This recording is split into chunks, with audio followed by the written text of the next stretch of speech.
얼마 전에 아내와 함께 조화시장에 다녀왔던 적이 있습니다. 그 조화시장을 다니면서 인조로 된 나무들을 보면서 문득 이런 마음이 들었습니다. 야, 정말 완벽하다. 여러분, 가짜 나무들은 정말 완벽했습니다. 겨울임에도 불구하고 잎이 푸르르고 싱싱했습니다. 완벽한 이파리와 완벽한 열매가 있었습니다. 여러분, 진짜 나무들은 좀 다르잖아요. 진짜 나무들은 완벽하게 싱싱하고 푸르지 않아요. 때로는 시든 이파리, 때로는 시든 꽃, 때로는 볼품없는 앙상한 가지가 보여지죠. 중요한 것은 그 나무와 뿌리에 생명이 있느냐 없느냐입니다. 중요한 것은 그 나무에 생명이 있느냐라는 거예요. 여러분, 가짜 나무들은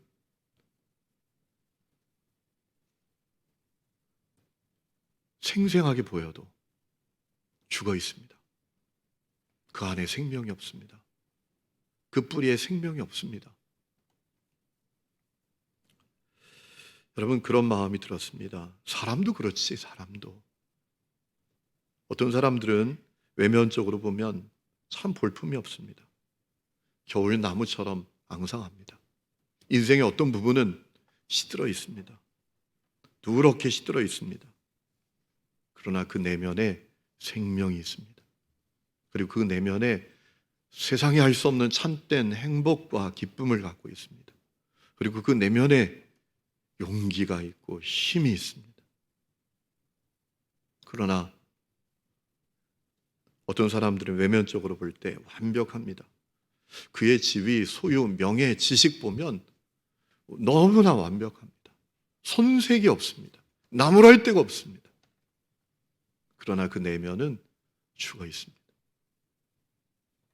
그 내면에 주체할 수 없는 공허함과 고독함이 가득합니다. 행복이 없습니다. 보이는 모습과 달리 실제로 그 내면은 너무나 무기력하고 무능력합니다. 여러분, 그 차이는 어떻게 생기는 걸까요? 과연 그 차이는 뭘까요? 그 차이는 저는 복음에 달려 있다고 믿습니다. 복음이 그 차이를 만든다고 믿습니다. 여러분, 이 땅의 모든 사람들은 다 행복하기를 원하고 행복하게 살기 위해서 애씁니다. 온갖 노력을 다 기울입니다. 행복하기 위해서 돈 벌고 일하고 악착같이 삽니다. 행복하기 위해서 명예와 지식을 추구해 보기도 하고 행복하기 위해서 온갖 쾌락에 탐닉해 보기도 하고. 그런데 그때마다 물거품이에요. 이거 잡으면 행복할 것 같은데 아닌 거예요. 이거 잡으면 행복이 올 것 같은데 물거품인 거예요. 그래서 그 마음에 허무함과 공허함만 더해가죠.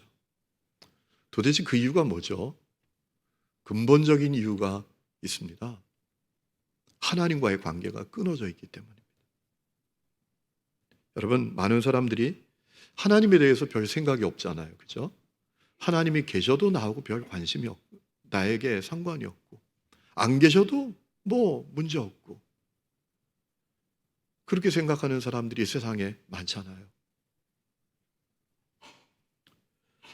그들은 이 세상도 그저 우연히 생겨났다고 생각하고 인간도 그저 우연히 생겼다가 우연히 살다가 우연 속에서 사라진다라고 생각을 합니다. 절대로 그렇지 않죠.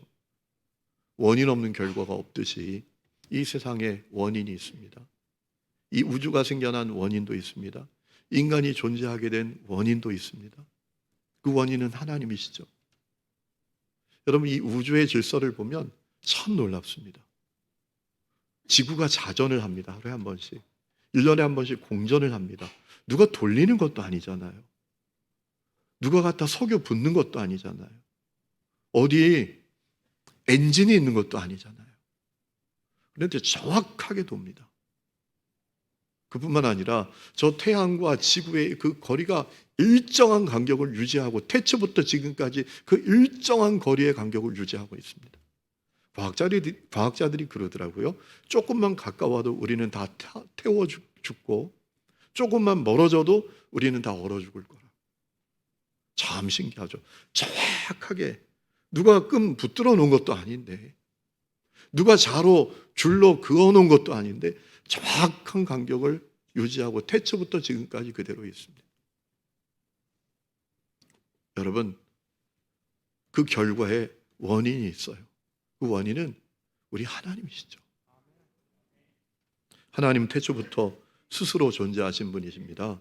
출애굽기 3장 14절에 나는 스스로 있는 자니라 라고 하셨어요. 스스로 존재하신 하나님께서 우주와 만물을 말씀으로 창조하셨습니다. 창세기 1장 1절에 태초에 하나님이 천지를 창조하셨다고 하셨잖아요. 요한복음 1장 3절에 만물이 그로 말미암아 지은 바 되었으니 지은 것이 하나도 그가 없이 된 것이 없다라고 말씀을 하셨습니다. 온 세상의 창조자이신 하나님께서 사람도 하나님의 형상대로 창조하셨습니다. 창세기 1장 7절에 하나님이 땅의 흙으로 사람을 지으시고 생기를 그 코에 불어 넣으시니 사람이 생명이 된지라 라고 했습니다. 생명이 되었다라는 게 뭐예요? 사람을 하나님이 영적인 존재로 만드셨다라는 겁니다. 하나님과 교제하고 하나님과 관계를 누리고 하나님께 예배할 수 있고. 여러분, 저희 집에 말씀드린 적이 있지요. 강아지가 2마리가 있어요. 하나는 데려온 녀석이고 하나는 버려진 강아지를 아이들이 데려와서 키우겠다고. 데려오지 않으면 안락사에서 죽는다고. 그래서 어쩌다 보니까 2마리를 데려왔는데요. 얘네들이 정말 똑똑해요. 누가 오는지 다 알아요. 저희는 알지도 못하는데 벌써 1층에 엘리베이터를 어떻게 탔는지 알아요. 시간조차도 기가 막히게 알아요. 그런데 하나님이 예배하지는 못해요. 저희가 가정 예배 드리면 자기 안 알아준다고 저기 가서 막 이렇게 때를 써요.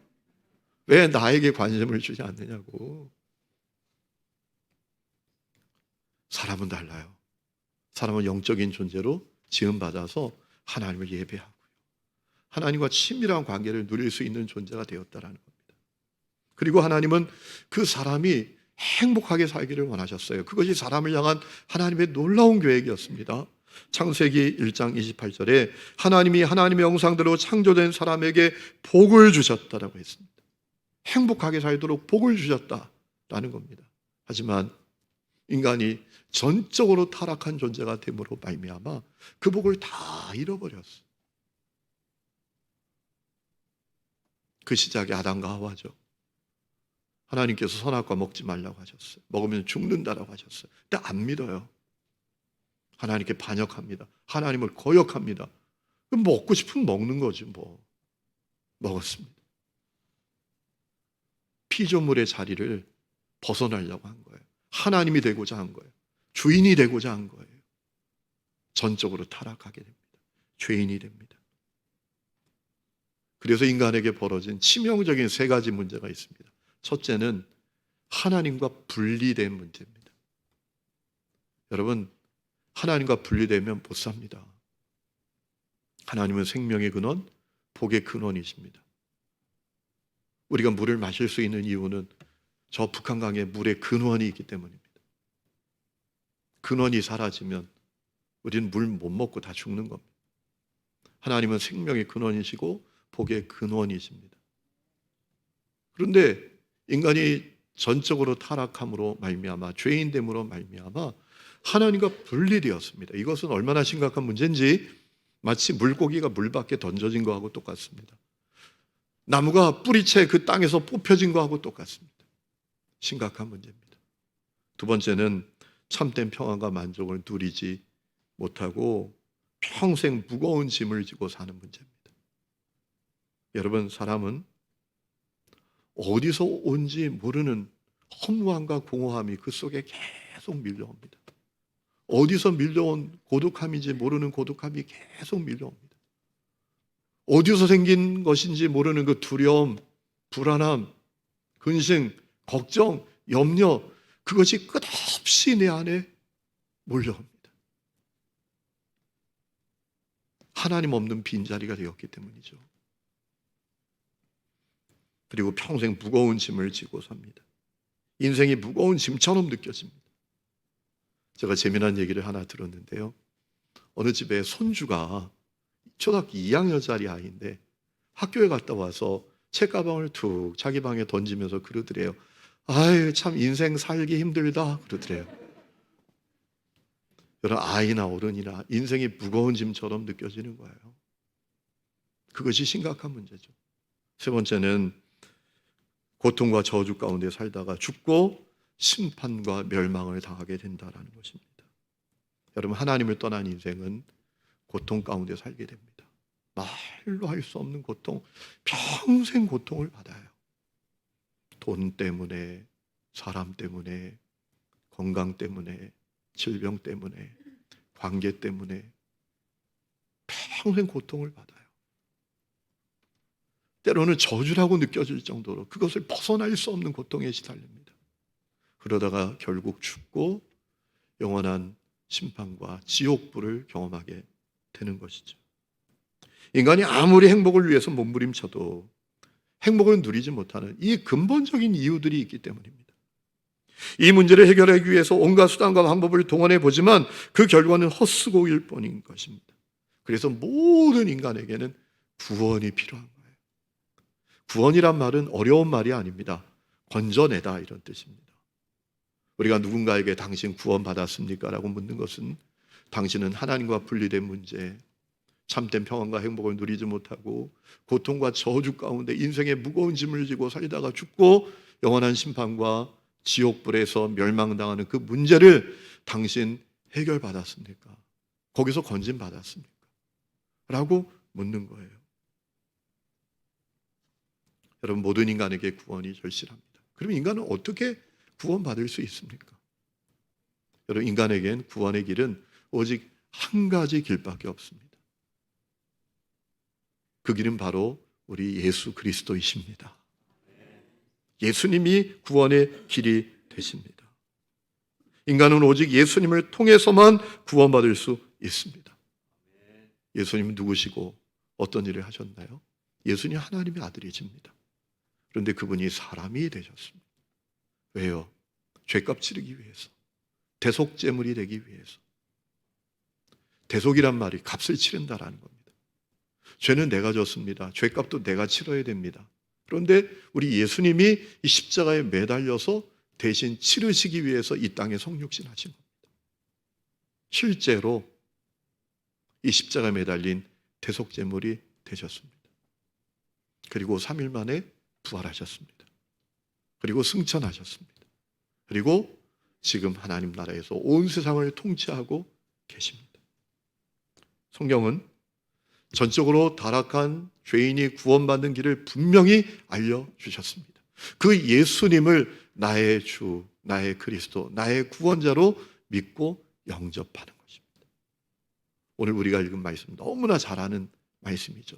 하나님이 세상을 이처럼 사랑하사 독생자를 주셨으니 이는 저를 믿는 자마다 멸망하지 않고 영생을 얻게 하려 하심이니라. 여러분, 이것은 인간을 구원하시는 하나님의 위대한 계획입니다. 그리고 너무나 경이롭고 신비로운 위대한 계획입니다. 어떤 사람들은 그렇게 말합니다. 아니, 어떻게 양심도 없이 죄는 자기가 져놓고 죄값을 예수님께서 씌워놓고 뒤집어 씌우고 구원을 받는다고 해. 이렇게 생각하는 사람도 있습니다.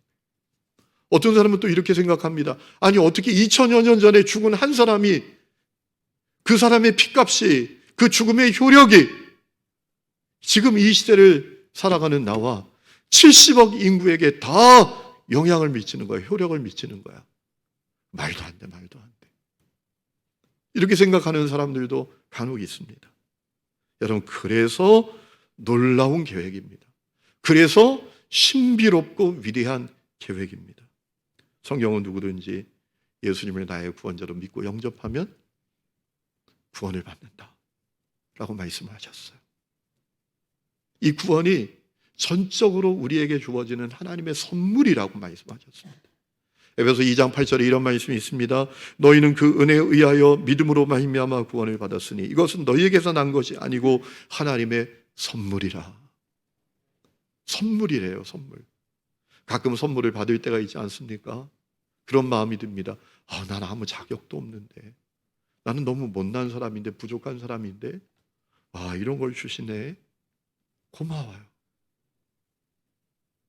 여러분, 그게 선물이죠. 예수님이 선물이에요.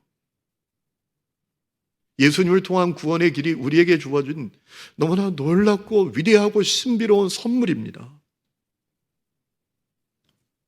그럼 우리가 어떻게 해야 예수님을 믿고 구원을 받을 수 있나요? 여러분, 우리에게 한 가지 분명한 사실이 인정되어야 합니다. 내가 전적으로 타락한 죄인이다 라는 사실이 우리에게 인정되어야 합니다. 마가복음 1장 5절을 보면 예수님께서 갈릴리에서 구원 사역을 시작하시면서 첫 번째 하셨던 말씀을 이렇게 알려주고 있습니다. 때가 찼고 하나님의 나라가 가까이 왔으니 따라합시다. 회개하고 복음을 믿으라. 회개하고 복음을 믿으라 라고 하셨습니다. 예수님 믿고 영접하여 구원받기 위해선 회개가 먼저다라는 겁니다. 회개가 우선이다라는 겁니다. 그렇기 때문에 내가 전적으로 타락한 죄인이다라는 사실을 우리가 인정해야 합니다. 여러분, 죄가 인정이 안 되면 회개가 됩니까? 인정이 안 되는 죄를 어떻게 회개합니까? 가정에서도 왜 부부끼리 전쟁이 일어납니까? 여보, 내가 참 못났어요. 내가 참 잘못했죠. 내가 바보예요. 이러면 평화가 오는 겁니다. 내가 잘못했어요. 그런데 그게 인정이 안 돼요. 내가 못난 것이, 내가 잘못한 것이 인정이 안 됩니다. 그래서 뭐라 말합니까? 당신 같은 사람 만나서 내가 이렇게 사는 거야. 그래서 전쟁이 일어나는 거예요. 나도 그래, 나도 그래. 그러잖아요. 여러분은 안 그러신 것처럼 그냥 많은 가정이 그래요. 제가 말씀을 몇 차례 드렸어요. 제가 교육전서 할 때 저 계산동에서 인천에서 교육전서 하는데 한 아이가 권사님 아들 녀석인데 교회를 그렇게 안 와요. 지금은 계산동에서 삼산동 가려면 금방 가지만 그때는 버스를 2번이나 갈아타고 가야 돼. 물어 찾아갔어요. 중앙아파트 5층이었어요. 제가 찾아간 거예요. 신방을 간 거예요. 그 아이를 좀 만나보려고. 그 아파트 배를 누리려고 하는데 그 아파트 안에서 소리가 들려와요. 이 자식아, 나가 죽으라고. 그 권사님 목소리였어요. 교회 안 올만 하더라고요. 걔가 교회 안 올만해. 여러분, 인정이 안 되는 죄를 어떻게 회개해요? 예수 믿고 영접하여 구원받기 위해선 내가 전적으로 타락한 죄인이라는 사실을 인정해야 회개하죠. 여러분, 회개는 구원의 문이에요. 우리 집에 들어가려면 현관문 열잖아요. 그게 회개예요. 구원의 첫 번째 관문이에요. 회개해야 합니다. 여러분, 우리는 전적으로 타락한 죄인이에요. 왜? 모든 사람이 죄인이기 때문에 그래요. 로마서 6장 23절, 모든 사람이 죄를 범하였음에 하나님의 영광이 이르지 못하였더니. 모든 사람이 죄인이에요. 저도 죄인이고 여러분도 죄인이에요. 의인은 한 사람도 없어요. 왜 그렇죠? 우리 속에 죄의 뿌리가 있기 때문에 그래요. 모든 사람에게 죄의 뿌리가 있어요. 그것이 원죄죠, 원죄. 원죄의 시작은 아담과 하와부터 시작이 되었죠. 말씀드렸죠. 선악과 먹지 마라. 먹으면 죽어. 안 믿는 거예요. 반역하는 거, 거역하는 거예요. 우리 하고 싶은 대로 하는 거지 뭐. 먹고 싶으면 먹는 거지 뭐. 왜 하나님 우리에게 이래라 저래라 해? 이런 마음 갖게 됐다라는 거예요. 그래서 먹었잖아요. 내가 주인이지 뭐. 내가 하나님이지 뭐. 이 포스트 모던 우리가 사는 시대, 그것이 새롭게 강조되는 시대입니다. 다 오라. 나만 오른 게 아니라 너도 오라. 세상에 진리는 없어. 다 진리야, 다 진리. 다 인정해야 돼. 그래서 교회도 종교다원주의. 타 종교에도 구원이 있다고. 제 후배 그렇게 말하길래 제가 그랬어요. 야, 너 그냥 목사해가지고 밥벌이 하지 말고 그냥 가서 일해라. 야, 예수 꼭 안 믿어도 구원받는다면 뭐 너 목회를 하니? 제가 막 야단을 쳤던 적이 있어요. 1년 후배인데. 세상에 1년 후 선배가 제일 무섭잖아요.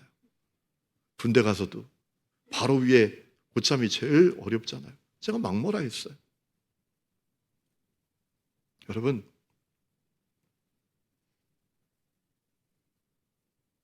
하나님을 거역했어요. 아담과 하와가. 그 죄의 뿌리가 아담 이후로 모든 사람에게 베어져 내려오고 있어요. 로마서 1장 28절의 말씀대로 그래서 사람들이 마음에 하나님 두기를 싫어하고 있어요. 여러분, 인간은 전적으로 타락한 죄인이에요. 우리가 죄인인 또 하나의 이유가 있어요. 죄의 배후에 사단, 악한 영의 역사가 있기 때문입니다. 여러분, 죄의 배후에는 악한 영의 역사가 있어요. 사단은 타락한 전사입니다.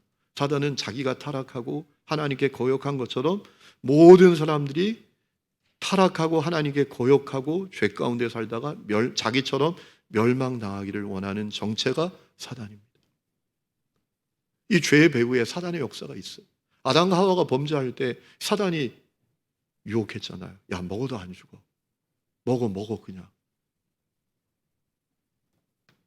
오늘도 사람들이 이러면 안 되는데, 이러면 정말 부끄러운 아버지가 되는데, 이러면 내가 부끄러운 엄마가 되는데, 이러면서도 그 길을 계속 가는 이유가 그 죄의 배후에 악한 영의 역사가 있기 때문에 그래요.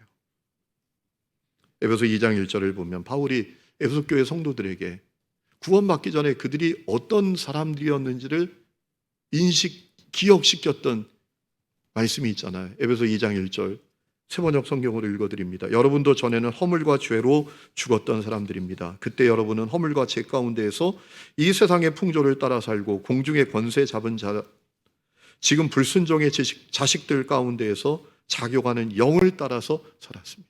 마귀의 종으로, 사단의 종으로, 사단이 이끄는 대로 죄 지으면서 살았다라는 거예요. 오늘도 수많은 사람들이 그래요. 이러면 내가 창피한 목사가 되는데, 그러면서도 계속 그 길을 가요. 여러분, 우리가 죄인임을 인정하고 회개해야 될 중요한 이유는 죄의 대가가 너무나 치명적이기 때문입니다. 히브리서 9장 27절에 한 번 죽는 것은 사람에게 정하신 것이고 그 후에는 심판이 있다. 죽음과 심판이라는 대가가 와요. 첫째는 영적인 죽음이죠. 하나님이 살아계셔도 못 느껴요. 하나님과 교제 못해요. 하나님을 알지도 못해요. 가장 비참한 인생이죠. 보이는 것이 전부라고 믿고 살아요. 그러다가 허무해지죠. 공허해지죠. 끝나는 인생이 되죠. 그리고 육체적인 죽음을 맞이하게 되고 영원한 죽음을 맞이하게 돼요. 성경은 불못, 두 번째 죽음이라고 말하죠. 그러므로 예수님 믿고 영접받고 구원받기 위해선 자기가 죄인임을 인정해야 합니다. 그리고 회개해야 합니다. 그리고 예수님을 나의 구원자로 믿고 영접해야 합니다.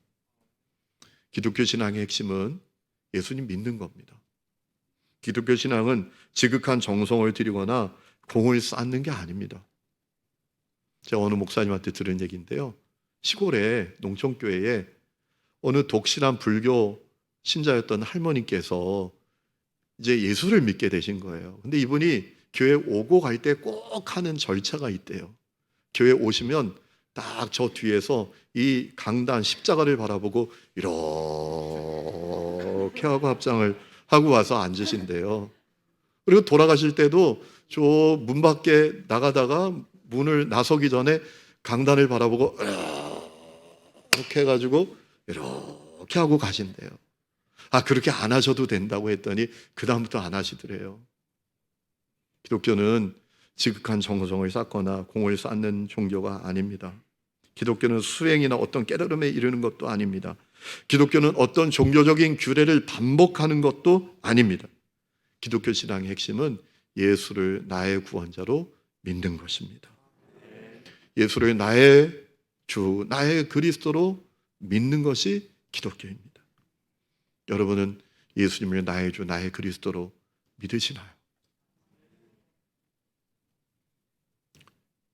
여러분, 믿는다는 게 뭐예요? 하나님이 세상을 이처럼 사랑하사 독생자를 주셨으니 저를 믿는 자마다 할 때 그 믿다라는 단어는 피스튜오라는 단어인데 피스티스에서 파생된 단어입니다. 믿다, 피스티스인데 이 피스티스의 뜻은 어떤 건가 하면 신뢰하다, 의지하다, 순종하다, 위탁하다 이런 뜻입니다. 그러니까 예수를 믿는다는 것은 예수 날 위해서 죽었지 동의하고 인정하는 수준이 아니라는 거예요. 예수를 믿는다는 것은 그저 건성으로 믿는 게 아니라는 거예요.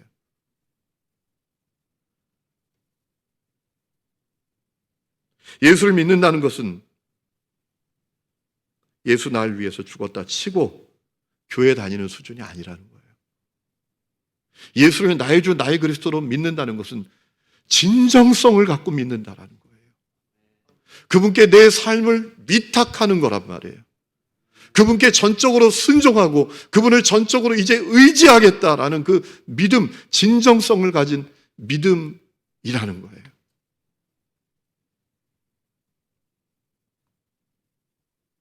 예수를 믿는다는 것이 어떤 것인지 바로 알지 못해서 교회 안에 엉터리 신자들이 많이 생겨났다고 합니다. 예수 날 위해서 죽었다 하잖아. 그러니 내 마음대로 사는 거지. 죄의 정욕을 따라 사는 거지.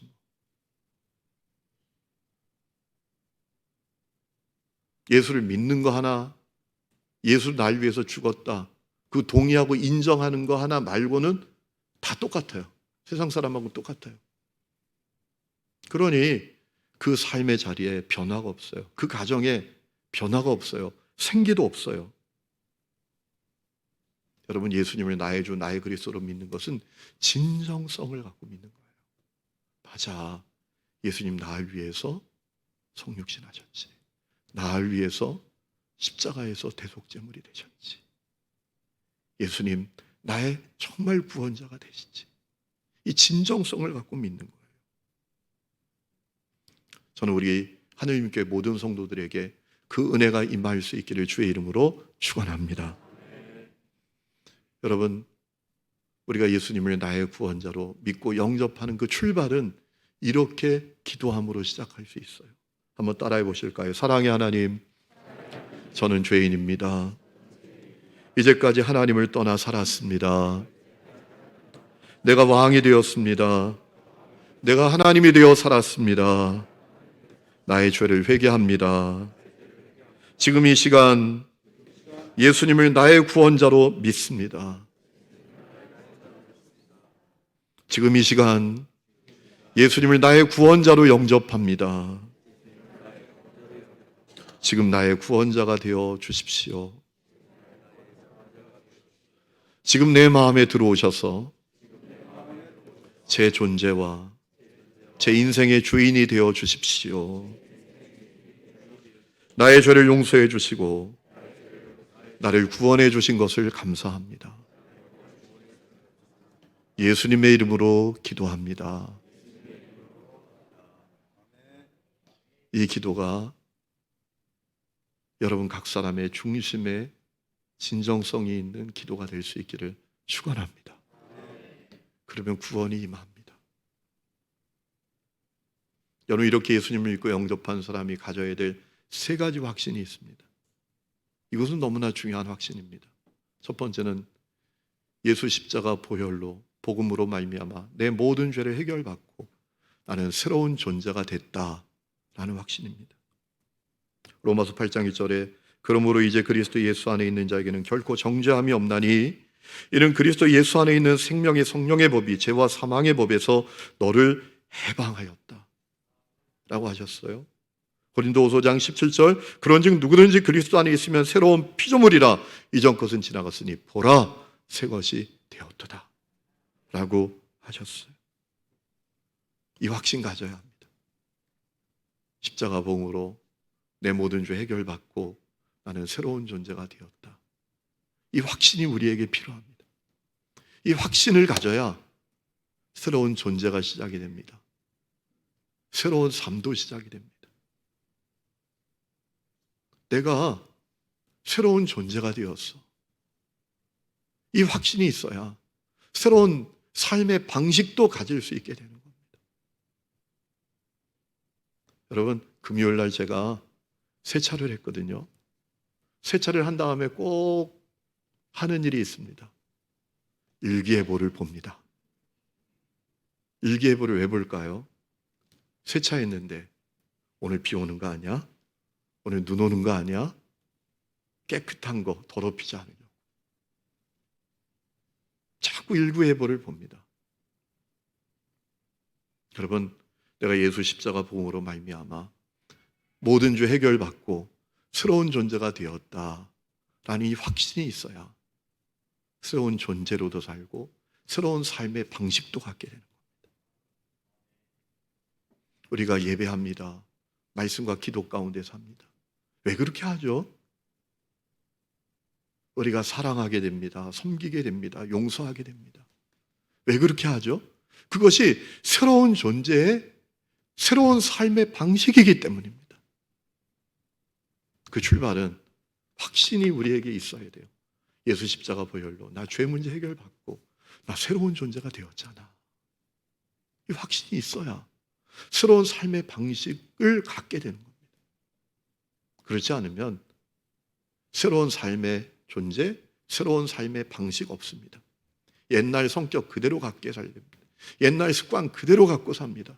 옛날 죄 그대로 갖고 삽니다. 옛날 성질머리 그대로 갖고 삽니다.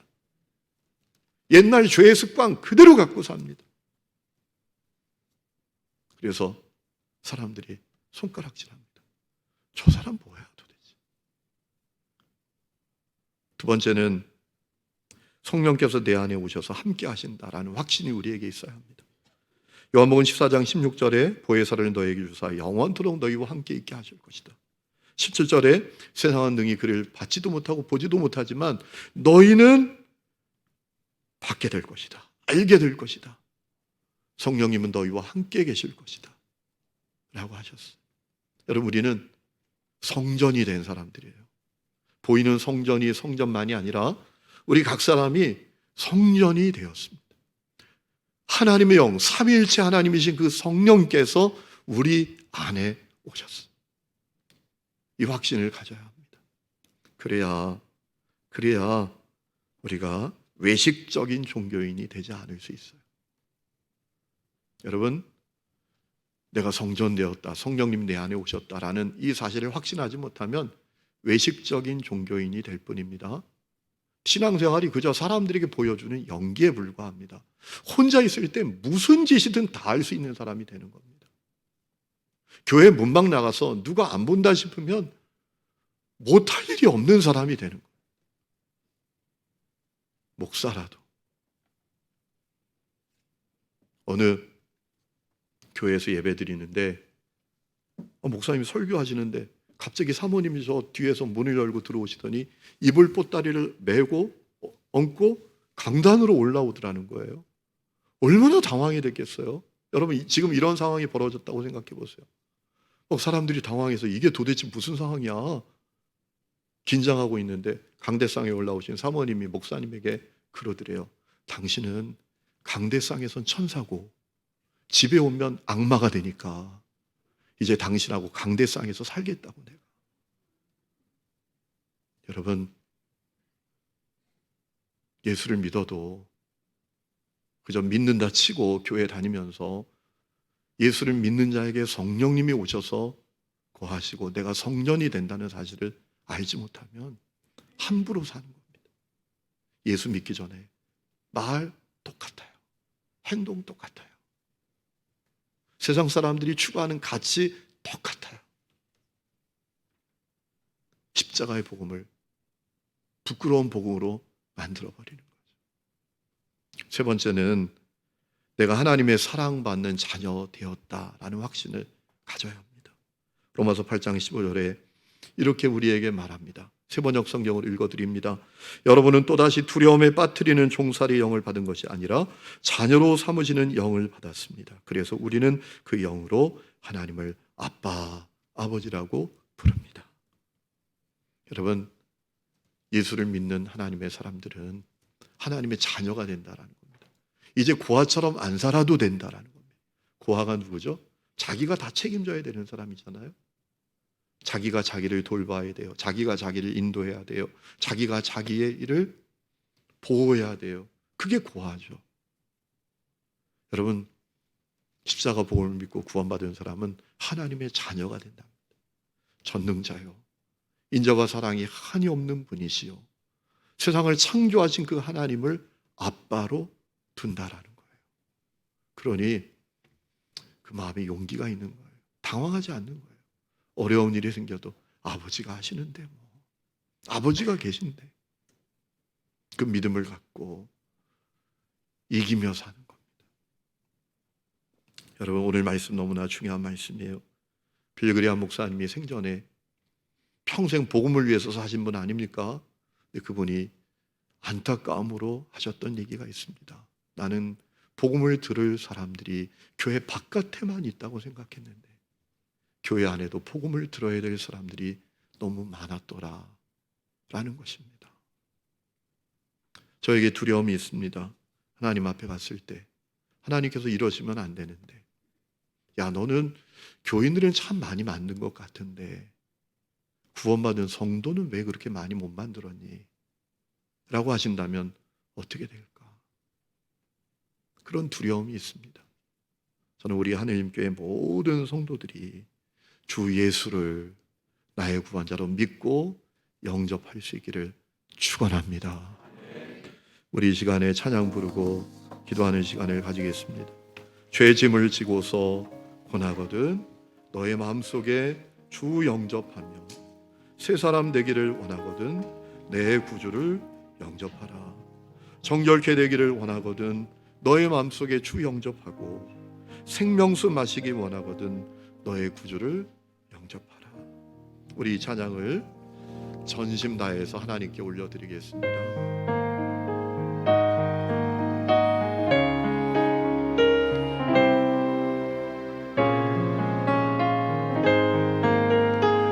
죄짐을 지고서 권하거든 죄짐을 지고서 권하거든 내 마음속에 주 영접하며 새 사람 되기를 원하거든 내 구주를 영접하라.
내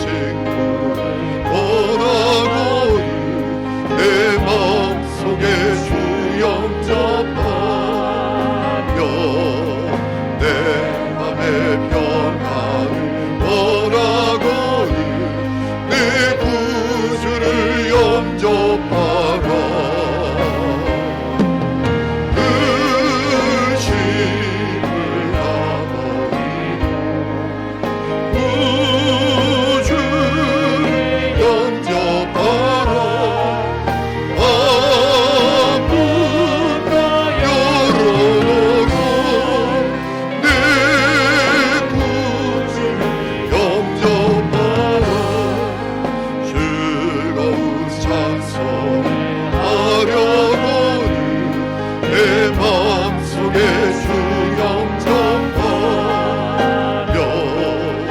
영원한 복지 하려거든 내 구주를 영접하라.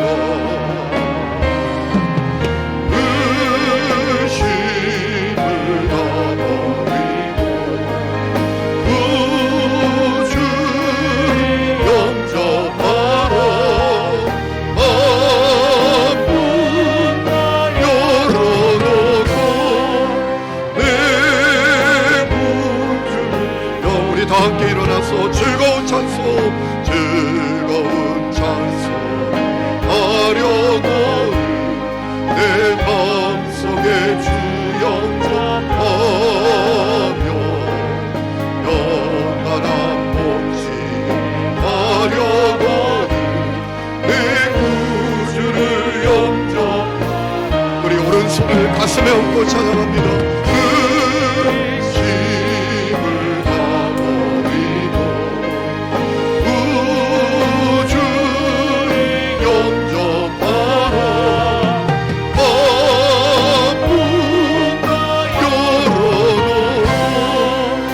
내 구주를 영접하라. 하나님 아버지, 예수를 믿음으로 구원하는 놀라운 구원의 길을 예배해 주신 것을 감사합니다. 우리 하늘님교회 성도들 모든 사람들이 예수님이 나의 구원자로 믿고 영접하는 놀라운 사건이 오늘 이 시간에 일어나게 하여 주시옵소서. 그리하여 험한 세상, 쉽지 않은 세상, 고통과 문제가 가득한 세상, 십자가 복음으로 말미암아 넉넉히 이기고 천국을 누리며 주님 앞에 갈 때까지 인생의 순례 승리케 하여 주시옵소서. 이제는 우리 주 예수 그리스도의 은혜와 하나님 아버지의 놀라운 사랑과 성령의 내주 동행하심이 예배하는 하늘 이음의 모든 성도들 위해, 그리고 그 가정과 자녀들과 삶의 모든 부분들 위해 지금부터 영원토록 함께 계시기를 간절히 축원하옵나이다. 아멘.